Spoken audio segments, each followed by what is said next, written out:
Day 11 dinner వచ్చేసింది. నేను shoot నుంచి వచ్చే వరకు నాకు మంచి పెసరట్టు విత్ పుదీనా చట్నీ అలాగే బీట్రూట్ సాలెడ్ వచ్చింది, బీట్రూట్ చీజ్ సాలెడ్ వచ్చింది అనమాట. రోజు కొత్త కొత్తగా వస్తుంది అండ్ వెరీ వెరీ ఎంజాయింగ్ అండి. అండ్ మీ అందరికి కూడా నేను రోజు చెప్తున్నాను, ప్రతి ఒక్కరు మళ్ళీ కమెంట్స్లో అడుగుతారు ఎక్కడి నుంచి తెప్పించుకున్నారో ఏంటి అని. హెల్దీ వే బై ఆర్యన్ అని వాళ్ళ ఇన్స్టాగ్రామ్ పేజ్. సో ఆ ఇన్స్టాగ్రామ్ పేజ్కి మీరు కనుక కనెక్ట్ అయినట్టయితే వాళ్ళు మీకు అన్ని డీటెయిల్స్ ఇస్తారు. సో వాళ్ళు ఏంటంటే basically weight loss weight gain అని కాకుండా ఒక హెల్దీ మీల్ మనకి ఇవ్వాలి అన్న దాంతో, అందుకే మేము అప్పుడప్పుడు మా పాప కూడా పెడుతూ ఉంటాం. Hi Myra. Hi mummy, I just got this. Okay. And it's so brand new and okay. This is trending. Okay Myra తర్వాత మాట్లాడుకుందామా. ఎనీవేస్, సో ఇదేంటంటే పెసరట్టు ఉప్మా. పెసరట్టు నాకు చాలా అంటే పెసరట్టు నాకు చాలా ఇష్టం.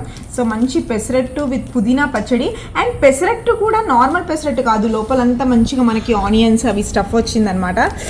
So let's taste healthy version. వీళ్ళది ఏదైనా సరే వెయిట్ లాస్ వెయిట్ గెయిన్ అని కాకుండా ఒక హెల్దీ వర్జన్, మన లైఫ్ స్టైల్ ఇంప్రూవ్ చేసుకోవడం ఒక హెల్దీ ఫుడ్స్ అనమాట. How is it?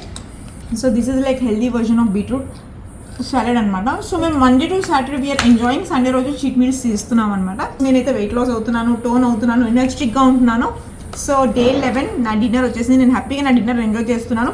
మీరు కూడా డిన్నర్లో ఏం తింటున్నారో, కొత్త కొత్త ఐటమ్స్ ఏమన్నా తింటుంటే కమెంట్ చేయండి. డైట్ అయ్యాక నేను కూడా స్టార్ట్ చేస్తాగా.